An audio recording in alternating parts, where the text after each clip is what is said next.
It's always an honor to be here chatting with you, having this conversation. And I know that from time to time you have checked your life, you have done something different, and life has felt a bit different. I've gotten so many testimonies from you about a change, about a transformation, about a light bulb moment, about, you coming to a realization about how your life was in the comfort zone and how you were coasting around, and now you are moving on to stretch and challenge your life. All right, we all should know that life starts when we start stretching, living, growth, everything that we want, the success, the significance, the transformation that we want starts at the stretching moment. It's like a rubber band effect that when you stretch, when you demand of yourself, when you challenge yourself, and that is what we are doing on this journey. So today's challenge is about planning. We have been running a series about pray, plan, and prosper. And the praying we have done, we have gone through the prayers, we have gone through, I will share some of those things on YouTube with some of you that are not in my private communities. Whatever is in my private communities, guys, it is hot, it is bubbling, it is, I don't know what to call it. I feel energized. The mentees feel energized. Like everyone that is in the community feels energized. The prayer requests that we've had to write down, the kind of sessions that we've had to do. And so today I want us to go through planning, because most of us, we are stuck in a place where we are doing things randomly, we are doing things off the hook. Yes, I know that some of us are quite gifted and we have so much potential and talent that we end up, yes, life has moved from where you were to now, but it doesn't mean that what worked for you yesterday is going to work for you. For some of you, you are going to watch this when we have already marked the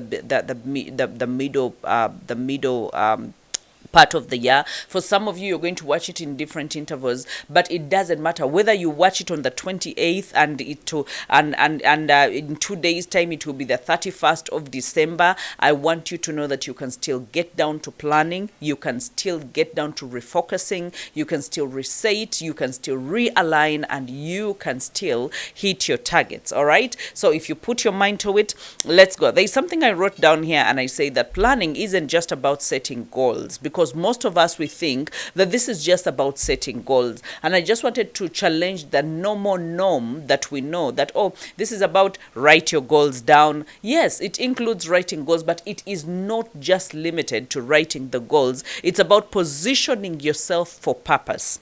Okay, it's the blueprint for your breakthrough. Because you have to reset your standards, you have to refocus, you have to realign. Just like we said, planning with God means that you're not just marking the steps, you are marking room for his moves. Just imagine how sweet is it, and I hope that you can hear this with me, just like I was putting it down, and I was like, if we are not just marking the steps that we need to take in order to achieve success, but we are as well making room for God's moves. We are saying, God, we are creating a platform for you, we are creating a starting, we are doing our part so that you will do your part. That means, like, God's moves, it makes it easy for God to move in your life, because you have already put a platform, a starting point, the goals, you have marked what the beginning is. And in Proverbs 16:9, it says that we can make our plans, but the Lord determines our steps. Your task is preparation, and God's job is progression. Imagine. That means if you do not prepare, progression becomes very hard. So I need us to get in this together. I need us to dive into this together. I will be giving us a bit of frameworks today of what planning is. I've been doing my second part of the year. I've been doing my planning in the intervals of 90 days. That means every quarter I have been planning different steps and marking different moves and expecting God to move differently in my life. So right now I have been in the moment. So I'm sharing what I've been been going through behind the doors, what I've been planning for this quarter, and then the last quarter, I am seeing God do amazing things. And so I don't want to just keep everything to myself. I want us to be able to move together. Now, what do we mean when we talk about the resetting? Because let's talk about those 3 R's that I talked about. That is the reset, the refocus, and the realigning. Resetting is about setting your standards. Yeah? When you come back to your values, when you come back to your standards, when you come back to who God has called you to be, when you come back to the potential that you have inside of you, when you come back to what God has bestowed and set inside of you, that is what we talk about. That, what am I going to allow? What am I going to allow? Can I be able to say, this is the minimum, this is the bare, this is the basic? Can you be able to say the basic for me, for example, when it comes to money, that in this quarter, I'm not giving my example, I'm just saying randomly, you can set and say, for example, one of the people in the mentorship told me that, you know what, between now and the end of the year, I want to be able to make 100 million. And so she set the basics and said that out of her speaking engagements, because she has been speaking, she's graduating, that is tomorrow. We are graduating. Of course, while you're watching this, maybe we have already graduated and activated. But she says, I want to be able to make 100 millions. That is between now, that is in 5 months. So in 5 months, if you want to create, to make 100 million, then we have to go back to where are you going to make this money? Because in the mentorship, we talk about the different streams of income, even for the coaches and the speakers, that yes, speaking is one stream of income. Coaching is one stream of income. Coaching, we can talk about the one-on-ones. How many people do you want to meet in a day? And how are you going to position yourself? Because we talk about brand building, that yes, I'm building my brand. I know my niche. I know the people I am targeting. I know the problems they are going through, so I'm going to provide the solution for those problems. So this is what I'm going to do. I'm going to strategically position myself on social media platforms, and I'm going to go into networking events. I'm going to position myself in different places where the people that need my services can be able to see me. I'm going to speak their language, that is positioning. I'm going to speak their language. I'm going to speak their points. I'm going to tell them that I actually have what you need. So I am going to be booking a minimum of 5 sessions a day when people come in. So that means on a daily, I have to be able to be creating content. I have to be able to create not just content, but position myself with that content to make sure that people get to know who I am, what I do, and how I can be able to help them. And then I'm not just going to talk about their problems. I'm also going to talk about the testimonials. What are people talking about my services? And so I'm good, because when people see firsthand that people are gaining from your services, then they are able to sell from you. So you see now that there is something that we want to hit. We want to hit the 100 million with her. And so we have to go back and set the basics and say that out of the coaching, one-on-one coaching, this is the kind of money that we want. I'll give an example that this is the kind of, we want 15 million. Okay, let's say that out of the group coaching, because she's creating a group coaching, and that group coaching, that is crafting your next chapter. So the group coaching can yield this amount of money, maybe 20 millions. If I'm able to charge it, let me say, 500,000 or charge 200,000. How many people do I need? I need around 50 people to be able to get into my coaching program, my group coaching, and then I'll be able to charge this, and it's going to run for 6 weeks or it's going to run for 4 weeks. Okay, and now we have, so do you see how someone has gone to the nitty-gritties, that now I have one-on-one coaching, I have the group coaching, I have the speaking engagements. How many speaking engagements do I want to have? Let me say every month. Okay, I want to have a speaking engagement every week. If I want to have a speaking engagement every week, that is my target. That means I'm going to do more networking. I am going to be out there at different events. I am going to actually do content about my speaking, whatever speaking engagement I get. I will even take free speaking engagements just to make sure that I have enough content backed up so that I can use use that content to promote that I'm a keynote speaker, that I am, I'm all this, and I'm providing the value, and I have learned the art of effective speaking. So I'm going to put that to use, and I want to be able to make maybe 20 millions out of the speaking engagements. So do you see, I'm creating a course, and maybe this course is about leadership, and this is what we are going to gain from it. So do you see how someone has already reset and say, let me go back to ground zero. What exactly do I want to be able to achieve from this? So remember, I have said that when it comes to resetting, what are you going to allow?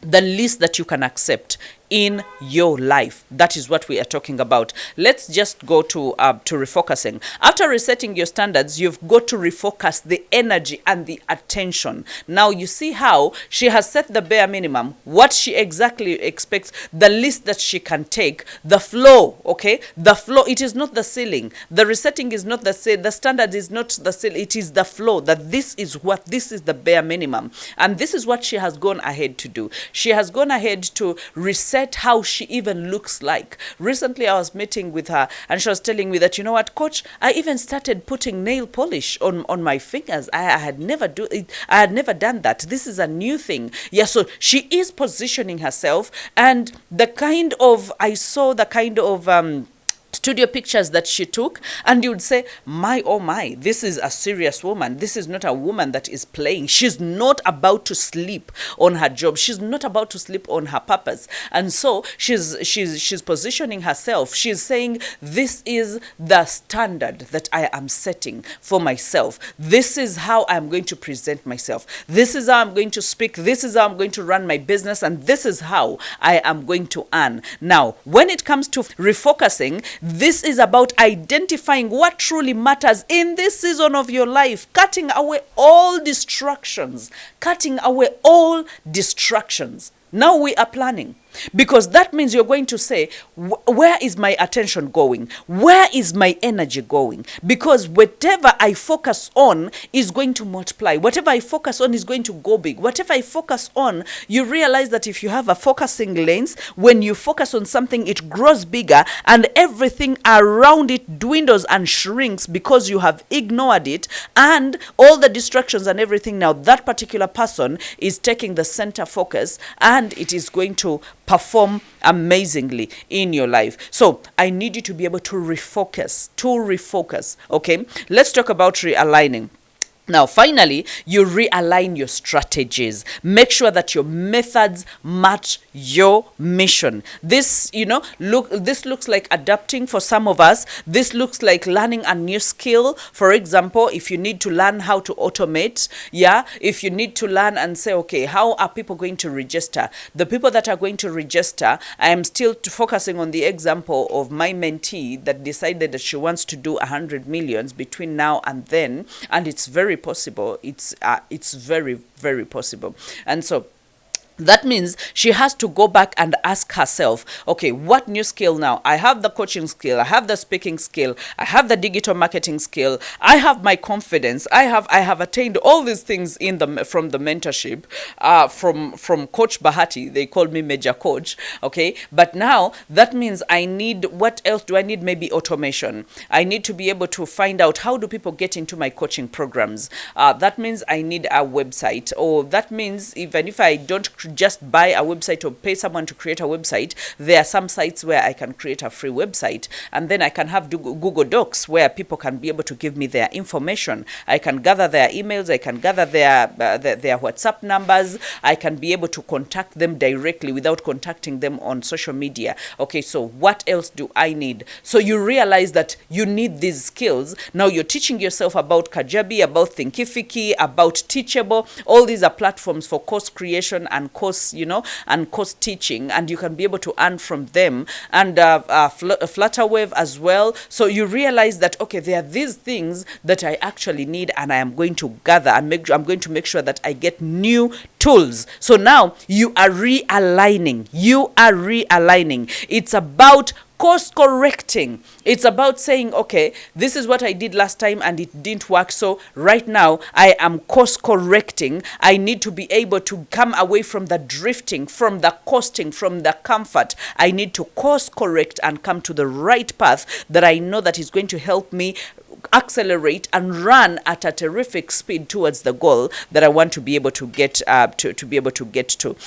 So that means you are human. Okay, you are human, and we get weak, we get distracted, we drift apart, and we do things that we are not supposed to do. Have you ever set out to do something and all of a sudden, let me say, to read, and all of a sudden you looked at the book and you were not reading, you were engulfed in your own thoughts, or you said, I am actually going to make a post on social media, and instead of posting, you go into doom scrolling? Have you ever, but when you want to say, refocus, reset, and realign, it is very intentional. So planning is very intentional.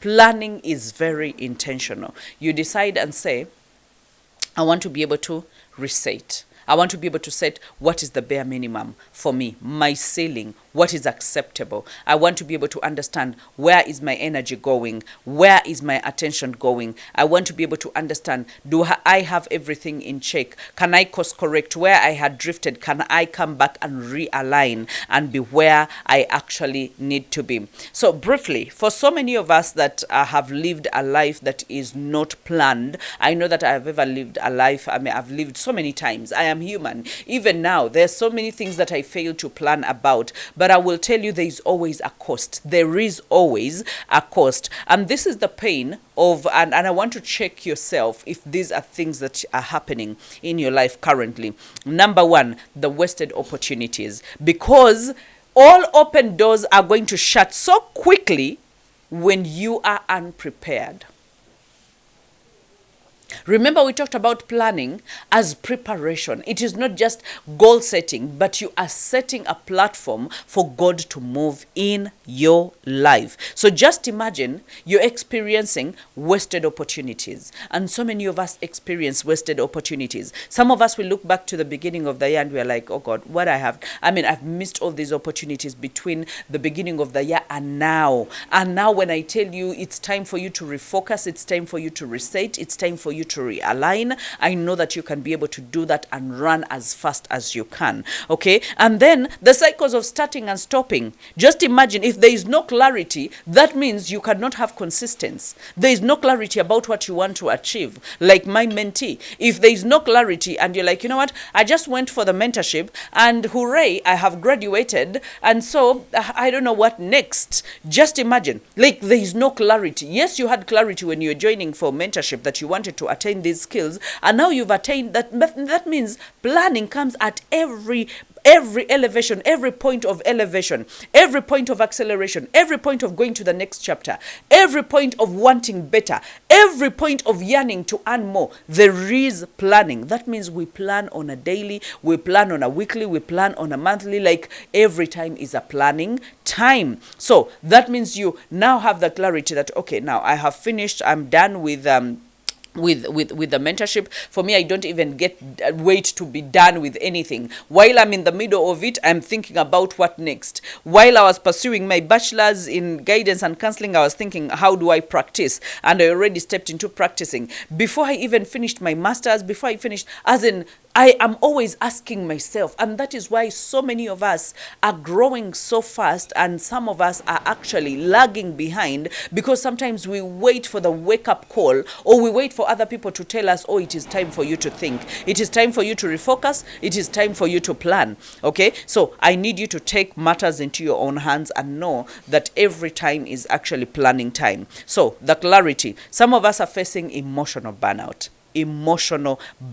Always reacting instead of intentionally creating. I want you to create your life. That is why we have the 100 days of becoming. We are taking matters into our own hands and we are crafting the kind of life that we want to have. We are becoming who we are supposed to be, and we are becoming it step by step. We are choosing, where do I want to focus my energies? What do I want to do? We are creating plans from 5-year plans, from from 2-year plans, and then what do I want to achieve this year? Can I be able to concentrate on 3 things? I'm not going to scatter all my energies everywhere. Now, the reason as to why we burn out is we are thinking about 10 things, and so we are paralyzed and we cannot do any of them because we are not intentional. So now we start reacting to people. Oh, I didn't tell you I will do, this. So we are reacting to what everyone is doing instead of us being intentional and saying, this is how I want to move between now and the end of the year. I want to be able to achieve these 3 things, and I know they are very achievable. How do I realign myself to be able to achieve those things? Some of us are experiencing emotional and financial leakages. Yeah, there is no budget, there is no discipline, there is no results. No budget, no discipline, no results. No planning, no results. So we are getting the financial leakages because you're not even planning for how you're going, because a budget is a plan of how you're going to spend. So that means whenever you see a yellow dress, you're buying it. It was not, for example, I told myself, no, I'm not. Up to the end of the year, I'm actually not shopping. I'm not buying any more clothes. I am going to stay with what I have. I am going to stay with what I have. Now, that is a plan. That is you planning that, I'm not going to throw any budget towards, because between January and June, I actually did all the shopping that I needed to do, and so I don't need to do any shopping for the rest of the year. So you see how then the leakages, you're putting a plaster, or you're covering up your leakages, and you're saying, no, between now until the end of the year, this is how I'm going to do this, and this is how I'm going to do this. I'm getting budget on this, and I am putting more budget on this because it's much more needed in this area of my life. That means if you have a budget, if you have a plan, then you have results. Then you know that in order for me to arrive at the 100 million, then this is the kind of life I must live. This is the kind of eating, this is the kind of sleeping, this is the kind of medical bills, this is the kind. I am going to plan my year. I am going to plan my half year. I'm going to plan my quarter. I am going to plan my week, or I'm going to plan my month. I hope that you can be able to do that. Some of us are procrastinating. We are procrastinating. Okay? And let me tell you, in order for you to thrive, you have to have a structure. If you don't have a structure, the procrastination is going to be so easy, because you don't know what's coming next, and it's not exciting enough, and so you get bored, and all of a sudden you're procrastinating everything. But the moment you know that, by the way, this is in line to get me the 100 million, I have the big picture, like Habakkuk says, write your goal, or write your dream, or write whatever it is that you want to achieve. You have written it down. You want the 100 million, and if you want the 100 million, that means, okay, now I have to come back. There is no chance for me. Procrastination is not going to be my game. If I want to hit that target, I'm going to keep it in front of me every day, that this is what I want. So when I wake up every day, I have my top 3 things to do. My top 3 things, am I writing a book? My top 3 things, am I working on a course? My top 3 things, am I rejuvenating and realigning all my social media platforms to be able to position me as a thought leader, to be able to position me as an authority in this industry, and to create as much visibility as I want. So now I have 3 things to do. All the other things are just bonuses. Who I have to call, which meeting I have to go to, what I need to do. But if I can be able to focus on what moves the needle, what moves the needle for me is what brings this money. And so what moves the needle is me getting my book published. What moves the needle is for me to finish up this course and be able to sell it. What moves the needle is for me to be able to do, as in, what is in the pipeline. So you realize, because it's in front of you all the time, you're like, you know what, I'm not going to mess around. This time, let me try this and see. Even God says that, test me and see. When it comes to giving of the tithe, like, test me and see. So when it comes to God fulfilling and having God moves in our lives, faith moves in our lives, why don't you test it and see? Let me give it my best and see how far I can go, so that I can eliminate what is not working and what is not working, working, and then I will do it again, and then I will do it again. Before you know it, you are a person that hits your goals all the time, and people are asking you, how did you do it? And all of a sudden, you are a master, you're a thought leader, you are an authority in your industry, and when it comes to anything achieving your goals, everyone is like, you know what, I will sign up for her mentorship, I will sign up for this. Why? Because you have proven the strategies and you have seen what works and what doesn't work. When you see people speaking about things that they don't know about, you can tell that they're speaking about air. It's not something tangible. It's not something they have done before. They don't know what works and what doesn't work. They're just wasting your time. But if you see someone that has been diligent at their work, that means they have actually put in the time. Some of us are living in confusion and comparison. Yeah? So you start copying others instead of creating from your own calling and from your own purpose. You're like, what business is so and so creating? What are they doing? What is new? Yeah? Instead of sitting down and planning and saying that from all these things that I have, that is how I even started. That is how I even started the mentorships. You know, I sat down and I was like, okay, so I've been earning money as a TV personality, as a media personality. I've been earning money from speaking. I've been earning money from coaching. I've been earning money from brand deals, that is from influencing. I've been earning money. So I put down all my streams of income and I was like, okay, so I can be able to actually teach another person because I have done this for how many years and I am still on track and I am happy, and I would rather, this is what I want to do for the rest of my life. Even if you gave me what I would not even want to get into it. Yeah, and because I've earned this money had gone on to real estate, this money has gone on to other business, has created other businesses, and I'm like, you know what, this is where this has worked for me, and if it has worked for me, then I am going to teach it to other people. So I am not here to say who is doing what, can I do what they are doing? No. You have something inside of you. And if you don't have it, that is why when people come for the mentorship, I tell them this is where you become serious about your life. This is where you decide to even decide how much you want to be paid, how much you want to earn, what kind of life you want to live. This is more about lifestyle. This is more about what kind of family. This is more about where you want your children to go to school. This is more, it is not just gaining a skill and sitting with it. And then I don't think I will finish all of them, but so many of us have delayed progress. I'm talking about the things that happen in your life if you do not take planning seriously. The delayed progress. You're busy, but you're not becoming anything. You are not making any headway. You're busy, but there is no money. You're busy, but there is nothing to show for what you are doing. Is that the kind of life that you actually want to have? And then some of us, we are just in spiritual misalignment. Yeah? You can't steward anything. Because you can't steward anything, you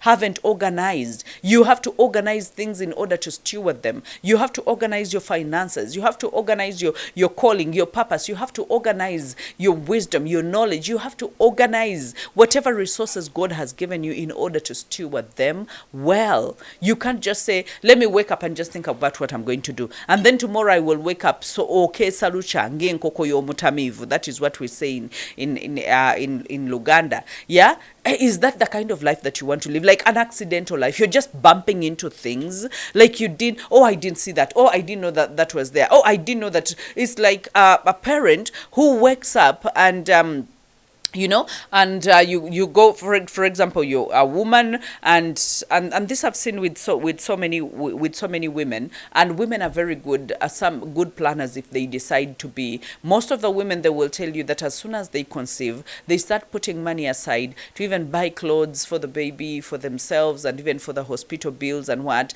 even when they know that the husband has to actually do that. Now, some men I have seen, they get to the last minute when the woman is in the hospital. That is when they start calling. Can I borrow some money from you? Can I get? As in, you had 9 months to plan. You had 9 months to plan. That is why. The Bible talks about the ants and says that learn from the ants. They don't have a ruler, they don't have a governor, but they keep food for winter. They keep food for winter. And that is planning. That's saying that the next 6 months are going to be cold. We are not going to be go up and about to look for food, but we can be able to plan right now as we get food in the hot season, as we are moving about. Let's eat, but let's eat sparingly. Let's keep food for the winter because we're going to have the next 6 months. They are not going to be kind to us. That is an ant, enkoloto, like a kauka, an insect. An insect. If an insect can have a brain that can say, that means that we can actually plan. We have it in us. We are just not doing it. You start a family and you know that indeed my children are growing and they will need to go to school, and you do not plan, or that they come back for the holiday and you cannot plan and say that by the way next month they will be starting school again. That means I should be able to plan. So everything is, even when it comes to the VD, someone was telling me yesterday that, oh, my son called me, oh my God, I'm dead. Oh, do you know that on Sunday is VD? Where are your planning skills? If you as a parent, you're going to be like an accident all the time, what are you going to teach to your children? It's like you are running last minute every time. It's like you've just been told all the time that, but as you begin the term, there is actually a circular for the whole term that, this, we're going to have 2 visitation days, and this is the date, and then this is the date, and then you know everything. But zero planning. Everything is an accident. That is a very tiring life to live, and I hope that you can be able to look into that. Now, on the other hand, when you actually start planning in your life, you realize that there will always be clarity of purpose. You start seeing the big picture of your assignments, of what you have to do, and you plan for it, you prepare for it. There is intentional execution. Yeah, you go ahead and do the things that you ought to do, not copying from anyone, not hearing from anyone, but the things that you know that I must be able to do. After this, what am I doing next? After this, what am I doing next? Because you are intentional. Remember, we said growth is intentional. You cannot just grow. You can grow in age, age-wise, that is automatic. But the growth that leads you to success, to significance, to the kind of life that God planned for you, that is a growth that is intentional. You decide and execute it. And then for so many of us, we don't have confidence, and we don't know why we don't have confidence or we don't have peace. It's because we never plan. We don't plan at all. Even when it comes to, guys, even when it comes to your dressing, some of us are just, I will not say bad planners, because some of us are just not planning at all. I remember recently I was talking to someone and I was like, okay, if you really sat down and planned and said that, okay, this is how I want to appear. And this is actually one of us that is in 100 days of becoming, was telling me part of their mega 3 things that they want to achieve this year is transforming how they dress. And so they started being intentional. So I told her, don't wait until the 100 days are done. Start now. Everything you plan on buying, make sure that you are buying the things that you need. Okay, so we created a capital wardrobe, and so we know the colors that she wants. We know the kinds of pants. Are they wide-legged that flatter her body? What the kind of colors, the kind of prints, the kind of she wants more solid colors and stuff like that. And so I can't wait, because already she has started sending me pictures and saying, Coach, I have never been happier in my life. Like, I feel I already know what I'm going to put on, when I'm going to put it on, and it's just so I'm still working with what I have as I introduce new characters one by one, but I feel like I'm already on the trajectory of looking the part, like dressing how I want to be addressed. Just imagine. Some of us think these things, that is so small, I can do it on my own. Some people cannot do certain things without accountability. Sometimes you need to meet a person to help you with your plan, to nail it down and say, this is what I'm planning for the second part of the year, or for the third quarter of the year, or for the fourth quarter of the year. You need to be very intentional. So if you want to accelerate growth, if you want your provision to flow towards your vision, whatever it is that you are planning to do, the discipline in lifestyle and all that, you realize that you just have to create the transformation from a person that is not that does not plan to a person that actually plans, because then it's going to help you gain the mastery over your life. It's going to help you make impact, the divine alignment in everything that you're actually doing. All right. And when we go to God's word, what does God say about planning? I believe the Bible says in Proverbs 21, that is 5, it says that the plans of a diligent lead to surely, and I would say assured abundance. Assured abundance. Yeah. We were in the prayer session yesterday and we were talking about I don't remember what the point exactly was. And I remember telling them that it will surely come, that though it tarries, it will surely come, as in what God has said, what he has promised, it will surely come. If he has said it, it will actually happen. It's not, yes, it has taken a bit of time, but there's assurance that this is going to happen. So when the plan goes in place and you're like, okay, I'm going to plant these seeds in this season because this is going to be the rainy season, and I expect the harvest in this time, that means even when it takes its time to grow, in your heart of hearts, it will surely come. There's assurance. So where there is a plan, there is usually assurance. Even if there are few tweaks and few adjustments, there is surely a plan for it to come. Okay, and then diligence in planning is a path to overflow. Write your vision, just like in Habakkuk 2:2. Write your vision and make it plain, so that he may run who reads it. Okay, people are going to ask, wow, you're talking about big things. You want to get 100 millions before the end of the year,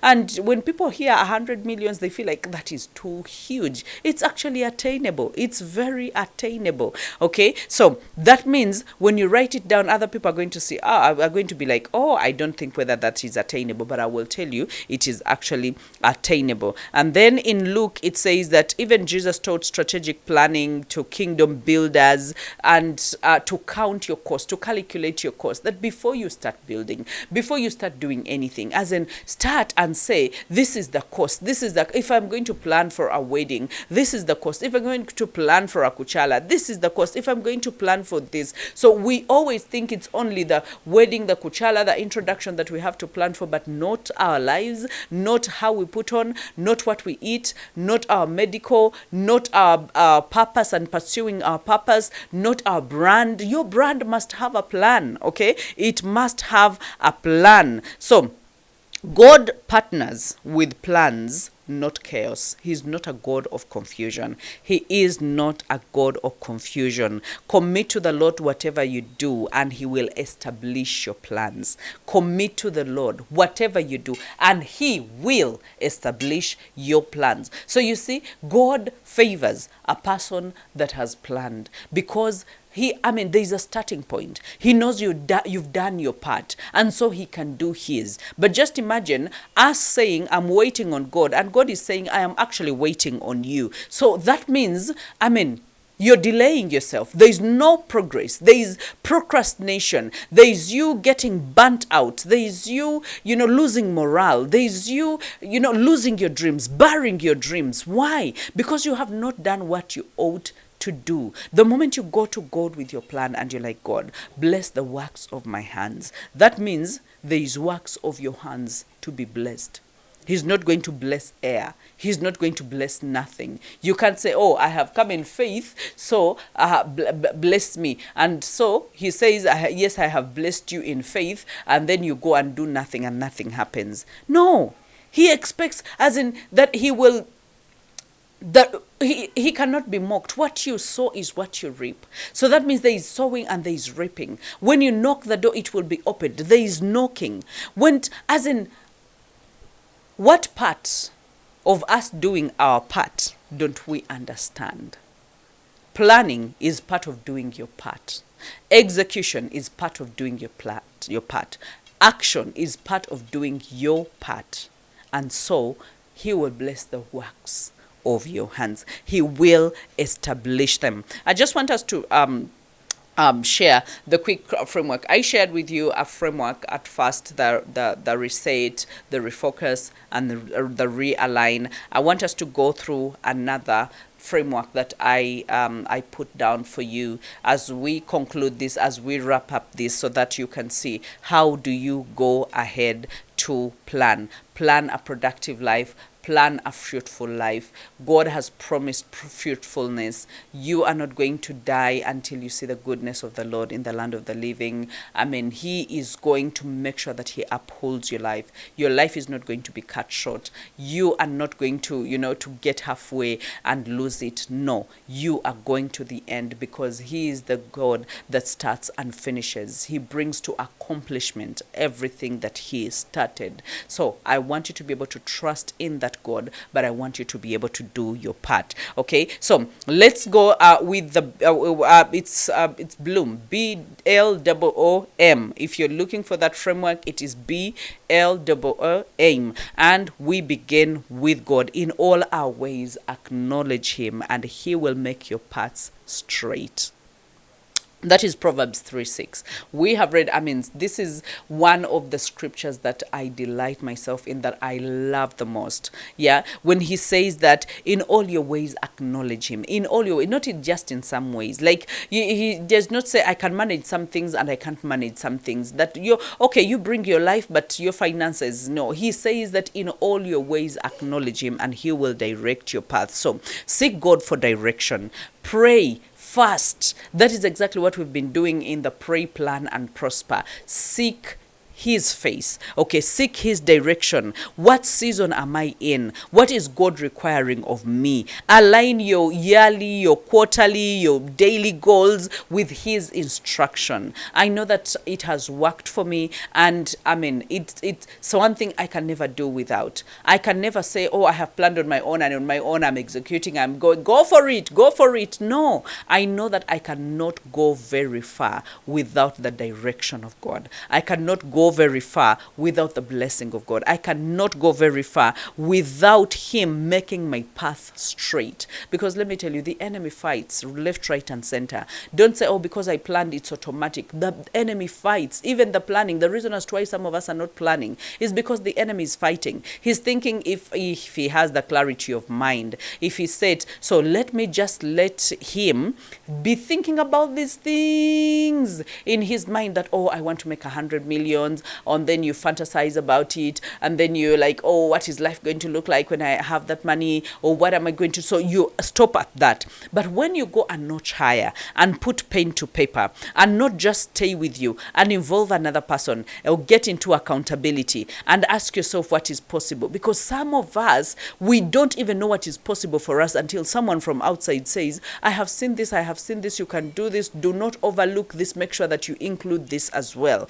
And all of a sudden you have a clear plan, and now you don't need to start on everything. You need one step only in order to get into momentum. The devil fears that. So what he will do is he will keep you in the thinking state, without writing, without accountability, without anything else. And you will think yourself into depression. You will think yourself into thinking God does not work. You will think yourself into thinking people hate you. You will think yourself into thinking you're not even blessed. You don't have any potential. You're not gifted. It's others who are gifted. Why? Because it stayed in your mind. All right? So ask God, and that is begin with God. Start your planning session with devotion, with silence, journaling, prophetic vision boards. For me, vision boards are really prophetic. That is why, even for the teens, when we did we prayed over them. And even when they gave them to their parents, I told them their parents put them in their bedrooms, right above their beds. Whenever they wake up very early in the morning to go to school, they can look at them, they can pray over them, they can speak over them. Some of these things we need to speak over. Okay, let's go to L. Lay out your vision. Write your vision, like Habakkuk 2:2 says. That, write it down. Break your vision into areas. Is it faith? Is it family? Is it finances? Is it fitness? This is what I did when I was beginning the year. Is it friendship? Is it fulfillment, for purpose? Whatever it is, I need you to break it down. Define what fruitfulness actually means in every area of that life. What does does fruitfulness mean in as much as far as family means? Does it meaning does it mean having, for us in our home we call it eating a family member?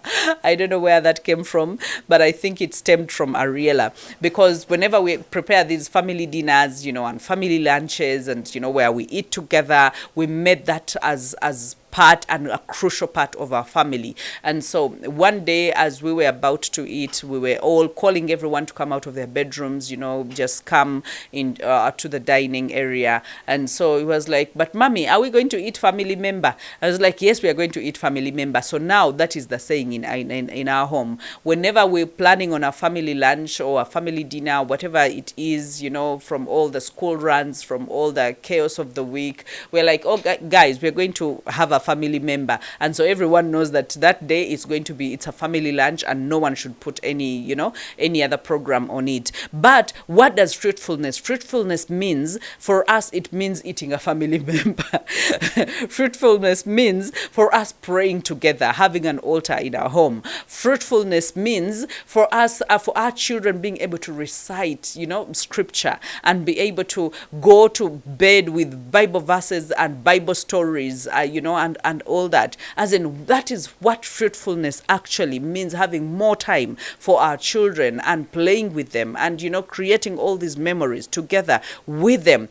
Define what fruitfulness means in your faith. Does it mean having more time to read your Bible, more time to pray, more intentional time to actually hear the voice of God? What does fruitfulness mean in your finances? Does it mean you earning this amount of money, tithing off that money, and being able to align and assign where your money goes, instead of having financial accidents all the time? You are running behind bills, you are in debt, you are in all these things.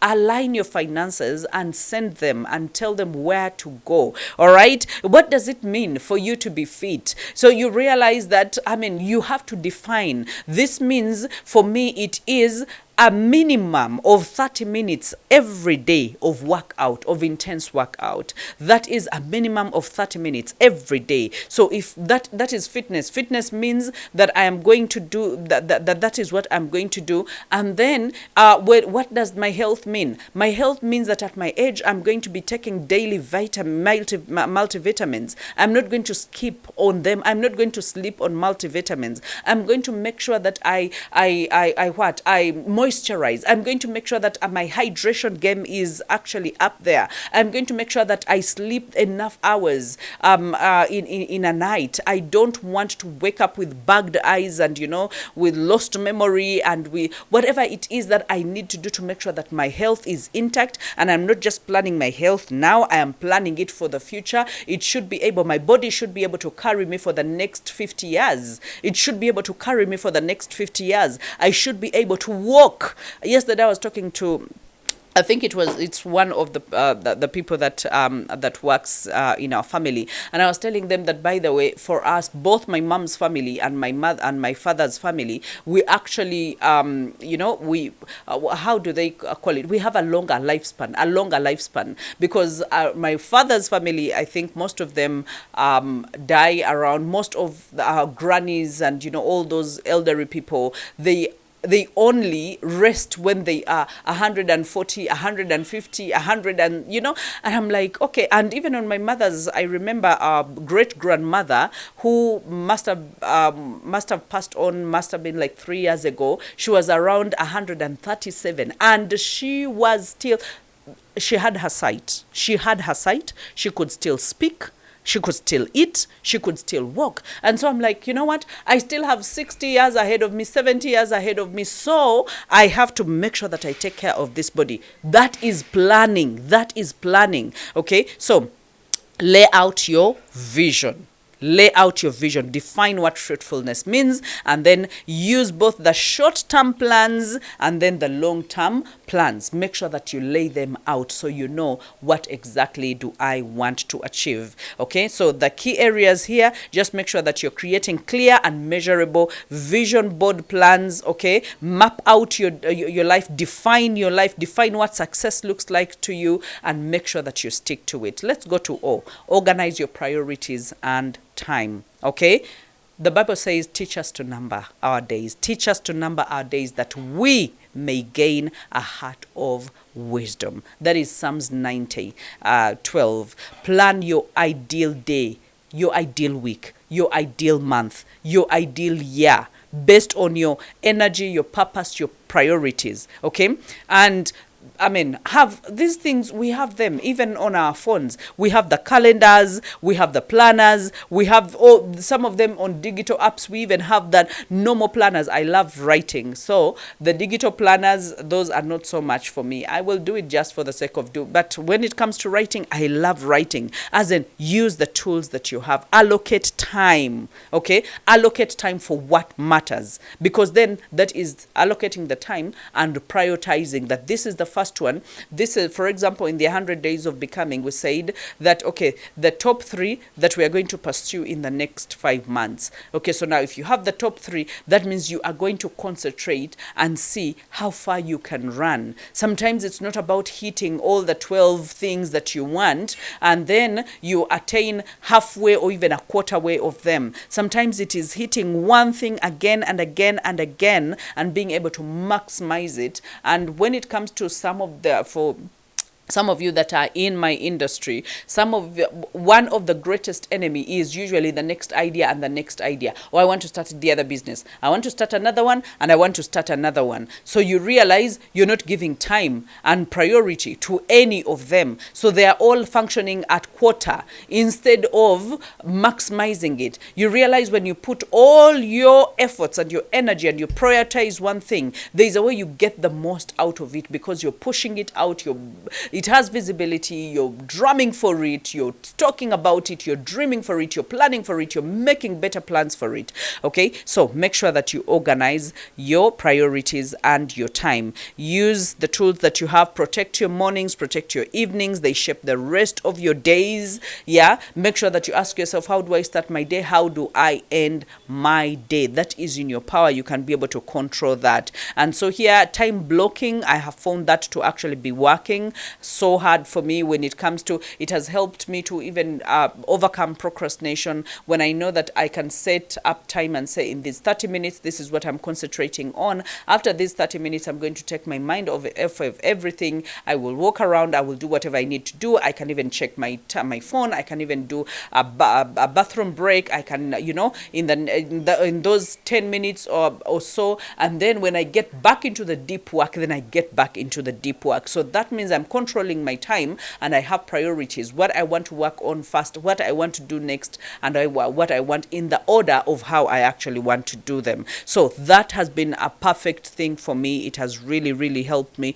to block and then track what is draining versus what is fueling. Yeah, most of the time, some of us, we know that this task is actually, oh God, if it had another person to do, I would have given it to them. But incidentally, I am the one that is supposed to do it. So understand all those dynamics. Let's go to another O, that is the optimizing of resources. Okay, he who is faithful with a little will be trusted with the much. That is Luke 16:10. Steward your money, your talents, your energy, your relationships, your content intentionally. Like steward everything that is in your docket intentionally. All right? Delegate what you can, because some of us, we think that by planning, that means we must execute everything, do everything on our own. No. Part of planning is understanding what you must delegate to other people, what you must automate, okay? And how you can outsource some services, and what you must do. Okay, if it is not in your,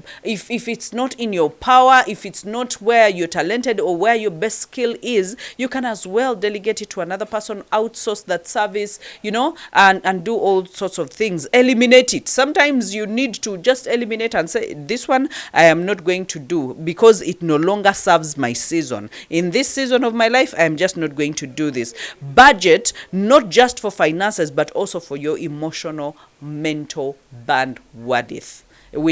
What is, as in, How much capacity do you have? How much capacity do you have? Sometimes we allocate more capacity than we even have. You run out and you start running on fumes. When you start running on fumes, you start reacting. You start being reactionary. You start insulting. You start doing things that you're not supposed to do. Why? Because you did not guard your mental bandwidth. You did not measure it that this is what I can contain, and everything else I can actually, move on to tomorrow. I can actually move on to another person. I can actually, that is how you protect yourself. Okay, so in this area, I need you to be able to look at your monthly resource audit: the time, the money, the talent, the tools.